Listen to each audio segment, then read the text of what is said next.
just wanted to record this little quick one before I forget it.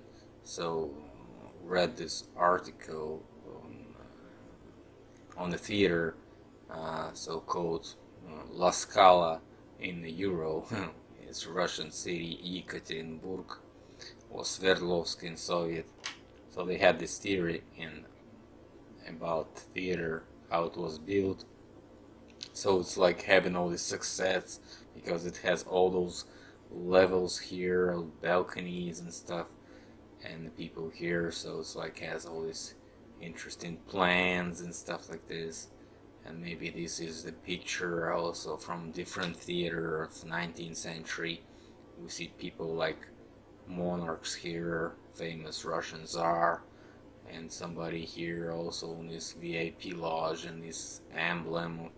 But the question is that I have, how did they manage to put those lights off at the same time during the opera? I mean, right now we have this electrical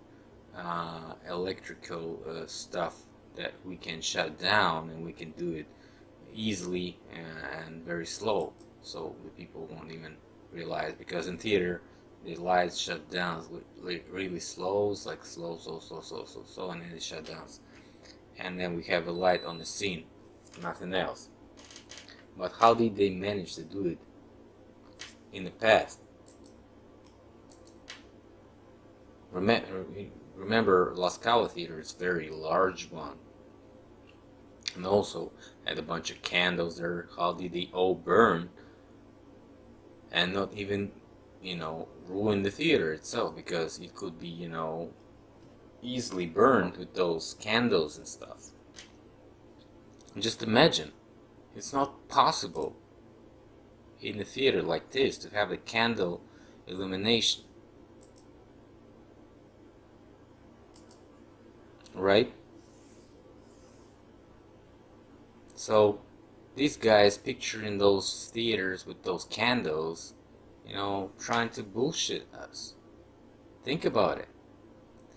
Thanks a lot for watching, guys, and see you later. Bye.